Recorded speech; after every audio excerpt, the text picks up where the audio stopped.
Welcome, everyone. Happy Tuesday. Cal, welcome. How you doing? Oh, I was almost got muted. Back for another one. It's winding down. I feel like it's definitely just kind of trudging it through until we get to the end of the season here. Because I mean, everyone knows who's making the playoffs now at this point. Unfortunately, I don't know if the Nationals can really pull through, but it seems like the playoff bracket's almost set. So we're just waiting for some pieces to fall in. But I mean, it's the twilight of another ABL season. Yeah, and I think this year the fact that we even have some sort of drama in the last couple of weeks for who can make the playoffs, I think is a good thing. Obviously, gives us a little something to talk about. But I'm sitting here looking at my roster tonight. I had another 5-start day. I know I Jeez. messaged you last week. I had another one today. And you would think, and again, I'm just going to rant here in the beginning because I can and I need to. Last week, I hit 7 starts. I had like 9. Hit 7 starts. 4 of them were single digits. 2 of them were negative. And then this week, today, you tell me who you would have sat. George Kirby, Charlie Morton, Colin Rea, Valente Belazzo, or Jose Urena. And really, it's between Belazzo and Urena, right? Urena's got can't stand Boston. Jose Urena. That dude's killed me so many Yeah, times. so right. So you'd put him on your bench, right? Yeah, All right. for sure. So here are the points so far. George Kirby, negative 5.67. Dude, that blows. Morton hasn't started yet. Rea just started, thankfully gotten out. And Belazzo has 15. Five innings pitched, 3 Ks, 3 hits, no runs. So he's killing it. 11 earned for Kirby. That is Jose incredible. Urena on my bench, 4 innings pitched, 1 earned run, 3 Ks, 11.5 points. Jeez. Well, That's how you want to go into the playoffs. You know what I mean? It's George Kirby. That's all we care about. George Kirby, his last 3 starts, 10.67, 10, and negative 5.67. That's how. I don't know what's going on. I don't know what's going on with that guy. Brendan, I'll give him back to you at this point, buddy. I'll give him back for free. That is killer. Anyway, had to get that out of the way. All right, well, we got kind of some fun stuff tonight, I guess. We'll take a look at power rankings. Weren't updated this week, unfortunately. So we're just going to kind of talk about like standing stuff. Not that there's necessarily a ton that we need to talk about from a power rankings perspective, but I think it will be kind of cool next week. We can probably hit on that to start the show, just kind of see where the final regular season rankings are, which will be kind of cool. But yeah, we just kind of want to talk about the standings. We're going to go through the playoff format, exactly what that means. I'm literally going to pull up the Constitution and read it for people who want it read to them. Maybe Tom. Yeah, there are some, for example. Not that it matters to him all that much, but and then we'll kind of talk about current week. There's again a couple of matchups that we're maybe looking at watching, but other than that, that's kind of what we're doing. So let's move on into some standings stuff here. So I know you kind of had some stuff that you were going to talk about. I came up with some stuff as well. So why don't you just kick it off with things that you had kind of seen? Yeah, I think I did a little preview for Cards versus Dodgers going into from last week to this week, and 100% it was pay-per-view and it was worth every penny. But between two of them, Cardinals bested the Dodgers, but it was 369 to 340, which our I think is NL as champs. advertised. Right? Yeah, our 2 100%. champs. And seeing it at our, I guess it's not, up to date, but the number 1 Giants putting up 275. I beat was them wild. somehow. Yeah, with my that was 4 just a starts wild under week 10. there. Like it's just absolutely crazy the ups and downs of the league. And then our number 2 and 3, going toe to toe with one of the higher scores of the week. There weren't the Pirates with almost 400 points, which is another one of my points I was going to bring up. Yep. Pirates came out with a very strong week, with a very easy 3-0. So in it finally breaking that Cubs tie yet again. And then I was rounding it off with we're not really on win watch anymore, but the White Sox put up a mind-boggling 248 points and got their second win. That has to be huge. That's gonna be the most of the year, right? It has to be their biggest. Oh yeah, I'm not even gonna look that up. It's probably double what they've scored in weeks before. Yeah, in a regular 7-day week, which I don't even Crazy. even the All-Star break they didn't score that much. Yeah, maybe I'll go back crazy. and look at that, but crazy. That was a while. I could not believe it was the White Sox I was looking at. I know, 240 is huge. It's unbelievable. Some of the things I thought were interesting. This has less to do with wins and losses from last week and stuff, more of just standings observations. But I'm always intrigued by the points for and points against, right, and how that can sway things. I've talked a lot about myself this year and how I don't belong up here just because of these numbers in general. But what I thought was kind of interesting was just kind of looking down through. Obviously, we know the Dodgers are up there in scoring, part of the reason why we picked them. But if you look at kind of even down below here at some of the like lower end playoff teams, like the Yankees, like they've scored a lot. They've scored more than the Mets have this year, right? Which is great. And then obviously, Cubs and Marlins are falling a little bit behind, but I think it's crazy. The Nationals, like 16-7, like they're more than every team above them, essentially outside of the Yankees right here in this little group, which is just nuts to me. Yeah, so, Nationals have been in a tier of their own, probably only with that of the Cardinals. So that's how good they have been. Yeah, it's absolutely crazy. So it'll be really interesting to see. Obviously, none of this necessarily matters once we get into the playoffs because you're only going to be playing one team. But still just very, very interesting to me. So we'll kind of see how it all shakes out. But that's kind of all we have for this week. Like you said, kind of winding down. Nothing really else to talk about there. Your dad came in and said, how do you guys expect to increase ratings if you keep changing the time? Thanks for doing this each week. I know how tough it is to keep the train going. Kudos to both of you. I mean, this is someone that that I'm not even going to respond to that, but I will. Yeah, I will still respond to that. I mean, we're talking about a guy who's like, Friends is on at 7 p.m. tonight. It's streaming. The streaming era is just lost. It's not even like it has to be appointment television or else.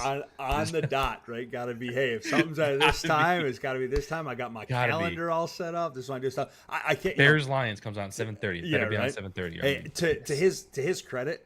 I love having things scheduled and organized so I know exactly when I'm doing stuff, especially with two younger kids. But what I will say, and you and I mentioned both of this, you actually brought it up in our pre-show, was the earlier time is great. And it's really always been dictated by my kids and when they go to bed, right? And so thankfully we got the kids to bed a little early tonight. We're able to start a little bit earlier. So sorry, I'm okay with starting earlier. Maybe we'll try and make don't ever worry about that. Like that's, I mean, there's always going to be haters. I just think it'd be my dad. Yep. If people don't hate you, you're not doing something right. You're not doing something right. Exactly. That's how it works. So, all right, let's get into playoff format here. So I'm just kind of going to go through it. I am not going to read this word for word, I promise. But I'm just kind of going to read through it, and then what I didn't tell you this, but I'm actually going to ask you this as I'm going through it. Just I'm curious what you're as a non-playoff team. Thank you. Do you think that this is a good playoff format? And I'm not saying that as if I think it isn't or anything like that. I'm just genuinely curious. Someone who hasn't been a part of, because have you made the playoffs yet? No. Now, I was gonna say, so as someone who hasn't been a part of the playoffs, do you think this is a good, because we've changed this, right? This is like a new iteration. So I'm curious what your kind of thoughts on it are. So we'll talk about it kind of as we go through, but. Yeah, picking your opponent kind of does rock. I've always loved that. It's not something I even thought of as an option, especially in a league like this where we're just so rigid with how we're following the MLB. But picking your opponent, it's a level of just like, it's more of a reward for teams that win the division. But on top of that, there's just kind of like that kid that gets picked at last at recess vibe of like, I'm absolutely going to kick your ass for you taking me. Like you say you do pick Brendan. Yeah. Brendan's got like 10x the reason to just vanquish you out of the round 100%. than he did beforehand. It's not just like beating the number one team. Exactly. It's beating the team that specifically picked me because he thought I would do the worst. Well, and I mean, obviously, we also, from a fantasy perspective, just hate each other, right? A little central rivalry. So exactly. That's great. There's a lot more to it when it comes to that matchup. But yeah, it kind of is interesting because you look at especially the two teams that would probably be in that category between Brendan with the Royals and then Frank with Miami. Like both are very good owners. Brendan obviously has the hardware to show for it. Frank came over as one of the best owners in ABL VOR, super active, has shown that he can make moves. He knows what he's doing, etc. So the fact that those are the two bad teams that we're talking about, right? I think just goes to show like how cool it kind of makes the format, right, when you're picking teams like that as the teams you want to play. So, but yeah, so essentially, we kind of mentioned it already, but how the playoffs are going to work it's a quasi double elimination bracket for the top 16, right? So top 8 from AL, top 8 from NL. And then there's just because you lose in round 1 or round 2 does not mean that you are done. We have that survivor bracket, right? That you can go into. Obviously, there's not a ton of money necessarily in it, but you can still keep playing, potentially win some more money. But round 1 is determined by the 3 division winners, right? So we'll go with best regular season record, which right now would be obviously be Jeff in the Cardinals in the NL, and then the Orioles in the AL. They would pick who they want to play. Then it would go down to second, whoever the next division leader is, and then the third division leader after that, which I think is the right way to go about it. I don't think that, if you had like 2 teams from one division that were kind of sitting at the top of the standings, a first and second place in a division getting to pick, I think isn't as fun, right? Right. You look at if Seth wins the AL West, which I think he's going to now, he's like the 5th best record in the AL, I think, or something like that. That's cool to me because he still won his, he still won his division. It makes divisions important, etc. So, would you agree with that making the divisions important is more than just like the overall record? Well, yeah, 100%, because we don't get to do that within the scheduling. Because I think we're kind of robbed of that with the balanced schedule that MLB moved to. Yeah. So still being able to hold on to some kind of like division importance is nice. I get there's probably some people that are a little perturbed by it. Like you say, like I don't know, I'm trying to pull up the Tigers. I think have more wins than the Mariners. Yeah. Like I get why he might be a little bit. I don't know, peeved that he doesn't get to pick his opponent. When he's a better team than a team that is picking their opponent. So I get there are going to be some people that lose out on it. But I still like win your division. You know, that's kind of the whole point of it. Just that's part of fantasy baseball, right? That's part of fantasy sports. It's just like you don't get to choose your schedule. You gotta luck of the draw.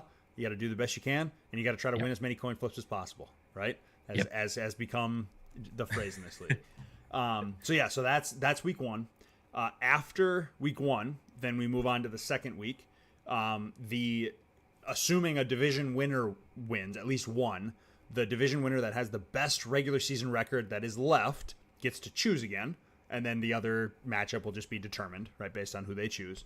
And then those that had lost will move into the survivor bracket, right? So that during the first week of the survivor bracket, the highest remaining seed of those 4 teams gets to choose their opponent. And then again, the other matchup is just automatically made because of that, et cetera, et cetera. Okay. Pretty straightforward. Not a whole lot going on there. So basically, survivor bracket's just there to kind of like, let's make some money on this. I still have a good team. Yeah. But let's try to make some money at the end of the day. Well, it's something I know. I don't know if Joe actually championed it, but I think his discussion surrounding like the fact that you could be the best team in the league, you could go in and get upset in round 1, and then your season's just done. Right? Sounds a little personal. Right.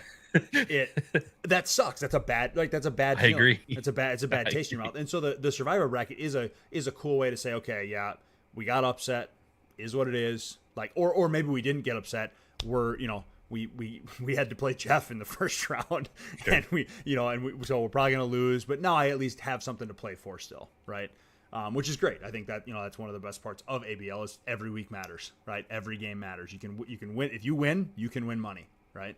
So I think that's a great part about it. And then the last, and I guess I'll finish it up. Obviously, after that, you go and the last 2 teams play in the ALCS and NLCS, and then goes on to the World Series. Consolation bracket as well. Bottom 14 teams. The seeding is determined strictly by regular season record. Total points is the tiebreaker. In week 1, bottom 12 teams are seeded. The top 2 teams receive a bye, which I think right now it would be the Nationals and Nationals and the Padres, which is surprising to me. The Rays and Padres have the same record, but the Padres have 1,000 more points than the Rays. So yeah, it's probably not going to change. I would imagine not. So they'll get a bye, and then everyone else is just again seeded based off of regular season, highest seed facing the lowest seed, et cetera, and then move on from there. And that's it. That's pretty much our playoff format. So having all of that information now. Any thoughts? Anything you think of? Good, bad, indifferent. I mean, it's not the most straightforward, but I feel Yeah. like with a league that devotes as much time for its owners, that I feel like cares? everyone should be able to walk away pretty happy with it. Yeah. I mean, if you suck, you can still recoup some losses.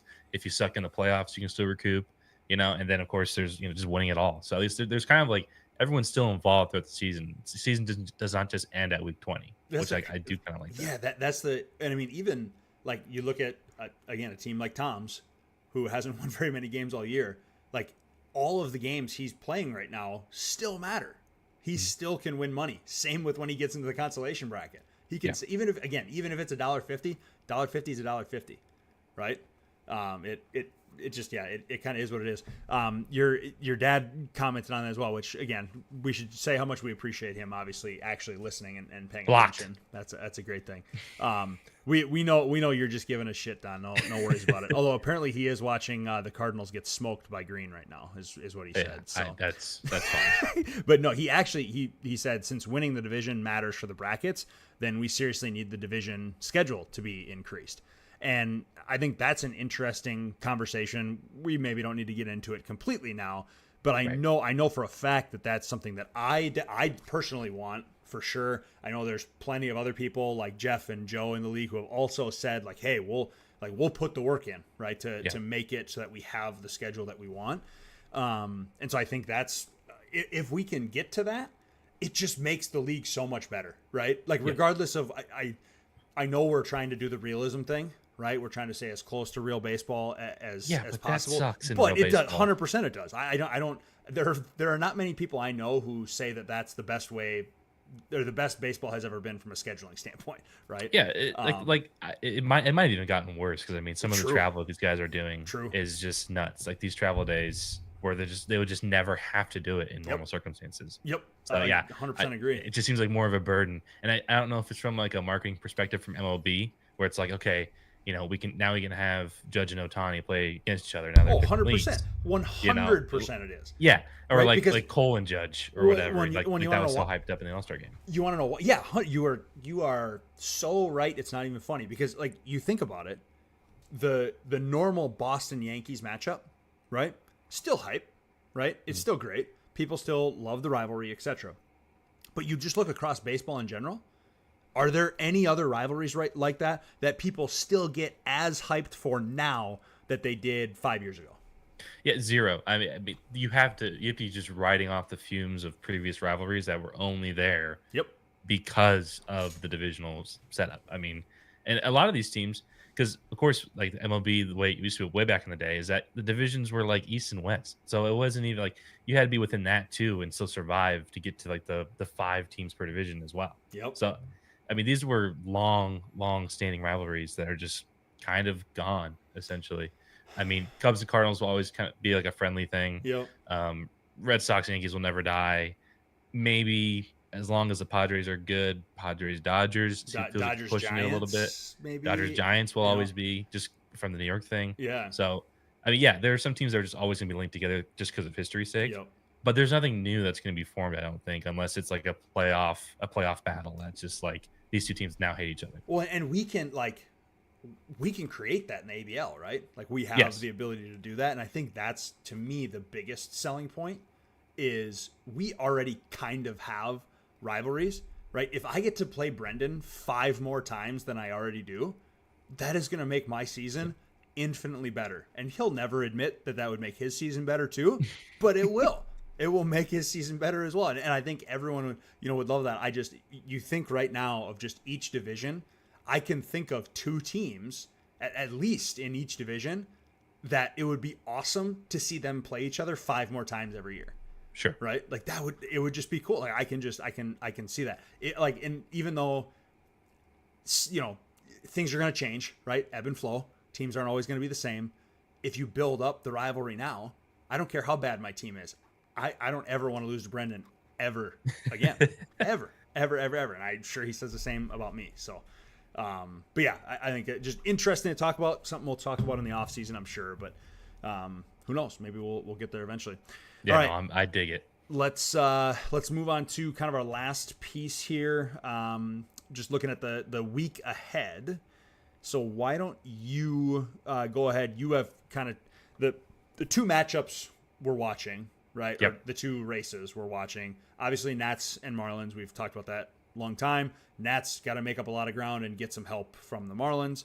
And then myself and John really for the AL Central is 3 games apart, and then Steven and myself for AL, just the AL title in general, are also 3 games apart. So there's kind of this 6-game gap of where things could happen in the AL as well. So why don't you go ahead and talk about that?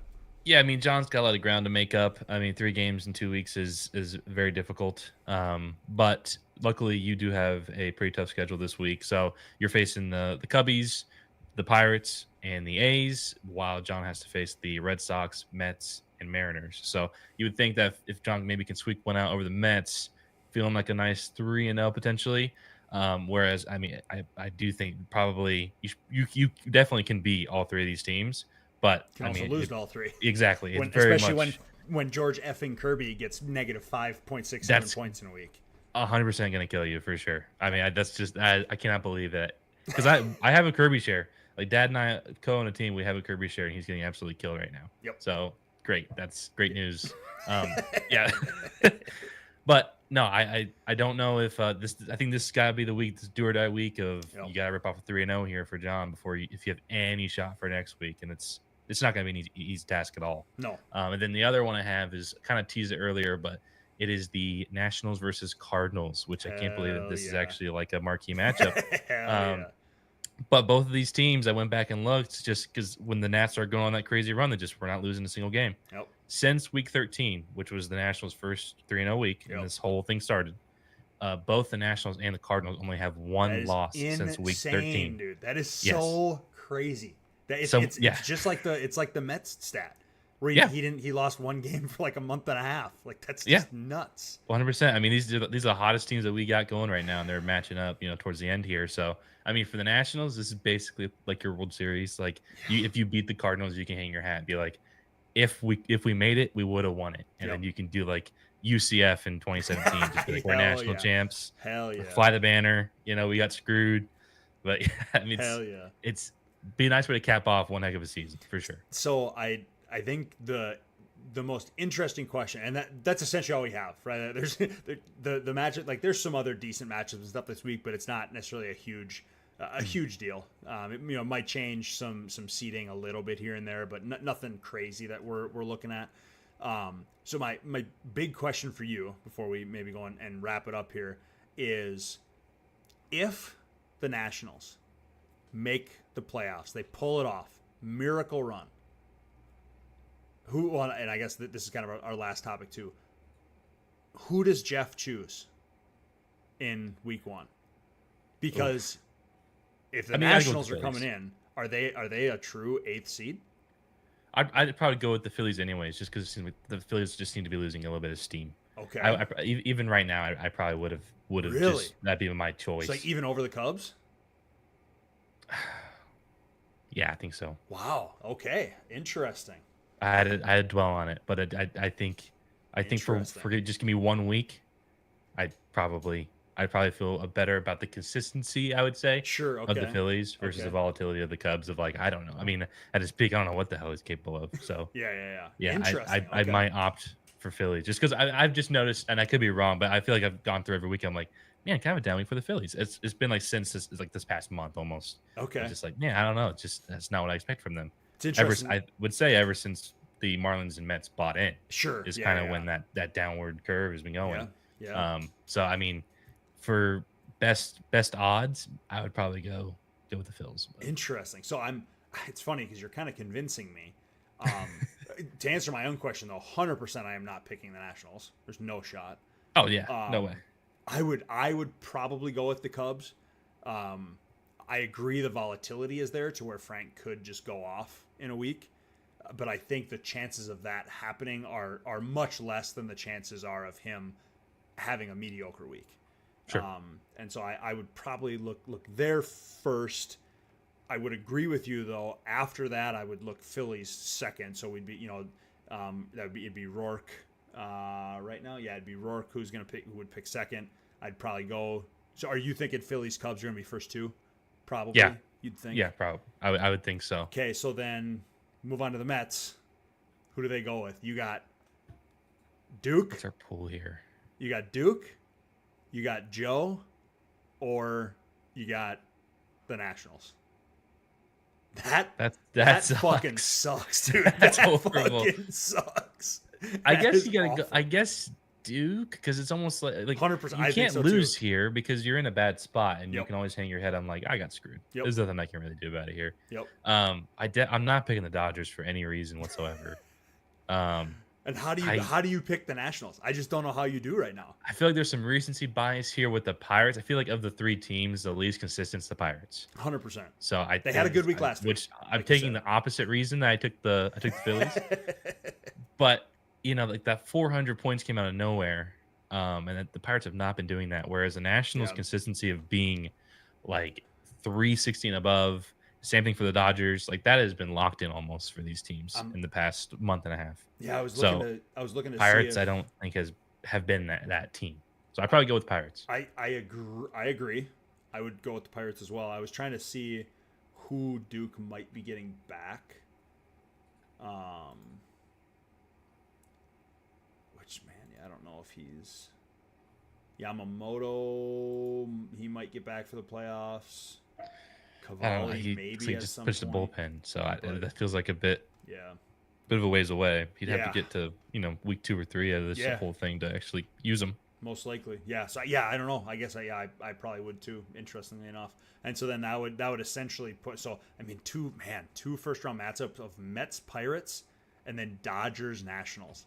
Can you imagine? Can you imagine what Dude. Joe would say if he Dude. if he gets bounced round 1 by the Nats? That's why you build the survival pool right there. That's why my you have Survivor right there. Goodness, Man, that would is. be nuts. I mean, NL is a mess. I do not envy anyone having to deal with that Would for be sure. nuts. AL is the place to be. And this could be obviously a moot point because I think if Frank's in with Miami as opposed to Washington, I think he's the easy first choice. No offense to Frank. And then it's Phillies Cubs and now the matchups are a lot different, right? Because you're picking Miami, you're picking Chicago, you're picking Philly probably, and then it's Dodgers Pirates round 1. Yeah. So again, But I mean, a 4 win swing is just so impossible to overcome. yeah. So I don't know how that happens I don't unless either, man. the Marlins absolutely just lose it this Yeah, week. if they somehow go like 0-3 this week, boy. Which yeah, I mean, looking at who they're playing, it doesn't seem that likely because I'm looking at I think it's Phillies, which Phillies could win that game. But then you got the Diamondbacks and who did I just had Astros. So Yeah, I mean so, that does yeah, I not mean, that feels like a probably 2 in not. 1 week. Yeah, probably not. But Evan just commented in Discord. He said, "I turned this on right now just because I needed to see if Tyler would mention Kirby. Just fucking rub it in, man. Just keep throwing salt on that wound." Yeah. Okay. So very interesting NL. AL side of things. Why don't you kick us off again? So it would be right as of right now. Again, we're assuming standings stay the same. Steven would have first pick. Who is he picking? The outside of the top 3 between Steven, myself, and Trying to figure out Seth. the pool here. So The pool's going to be John it's in Royals, Detroit. Blue Jays. Yep, Royals, Blue Jays, A's, Yankees, A's. Tigers. Jeez. Okay, so first pick would go to Steven. Yep. I think Steven would probably swipe you here and take the Royals. I would assume. Yeah, which is a bummer. It's a smart choice, right? Yes. I mean, just with where Brendan's team's at, he obviously sold some pieces. Who would you consider besides the Royals? Is Gary in Toronto? Yeah. Is that probably who would be? Because I feel like it's a pretty fair coin flip. I look at Brendan's team, like he's still got plenty of good pieces, right? Who can play well. I think the biggest thing with him is he has no pitching depth at all. I think you and Steven need to have a gentleman's agreement and say, hey, we get to pick our division guys. Yeah, right. Like Steven gets to pick the Blue Jays, you get to pick the Royals. Everyone's happy. It feels very fair. It would be fun. Again, I highly doubt Steven would do that. But either way, I mean, and again, I would not envy going up against Gary. I even look at David with the A's, which I think compared to the NL, the AL bottom three are probably the choices, right? For who people are picking. I have to imagine John and Gary are going to play John and Gary Yankees are going to play each other. That'd be my assumption. So yeah, I mean, if I ended up going against, Gary and the Blue Jays, I wouldn't be happy about that, but I would probably choose him over David just because I mean, God, he's had some off weeks. The A's have had some bad weeks.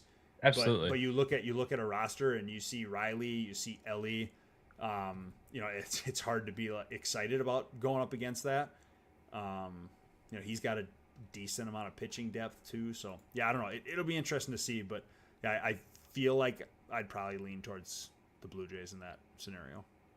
Trying to pull up some recent A's last week, but I mean, A's putting up 336 points last week alone is not something that you're just actively wanting to pick. Heck no, not a chance. Yeah, not a chance.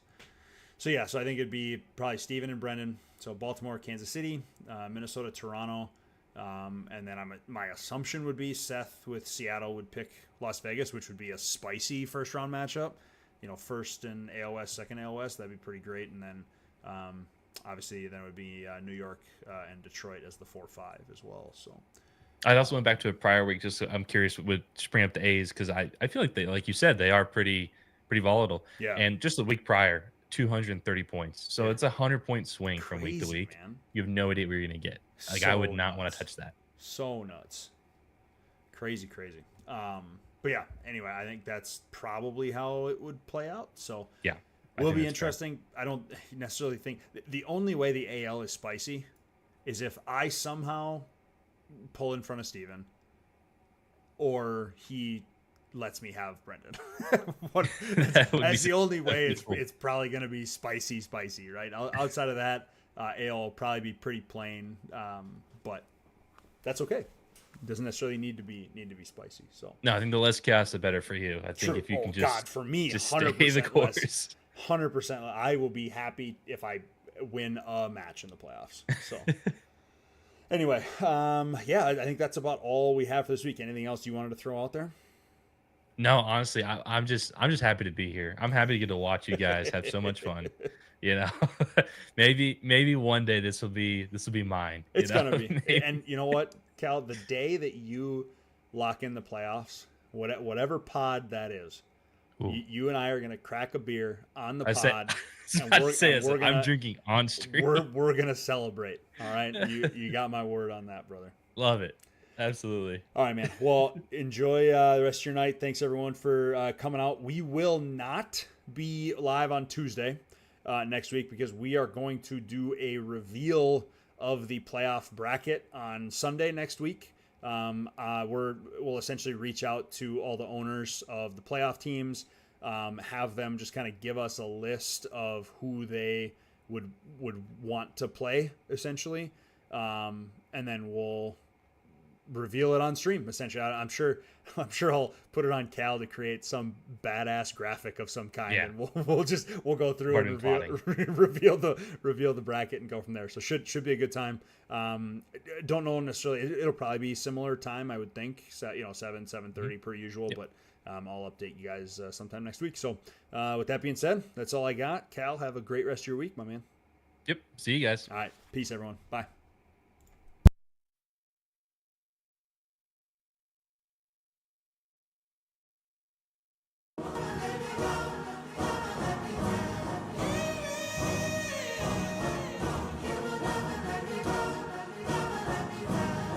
Let's go. Time to grind.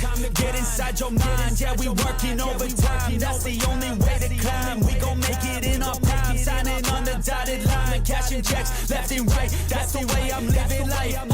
I feel alive when I got a goal in sight. Chip away, I gotta fight. Ain't nobody else in sight. Man, I think I see the light. Yeah, that shit is so bright. Follow me, I got the guide. See you on the other side, son. know what I've been through. Ain't nobody know what I can do. I'm ready to go into battle. I'll put on a show, got some dazzle.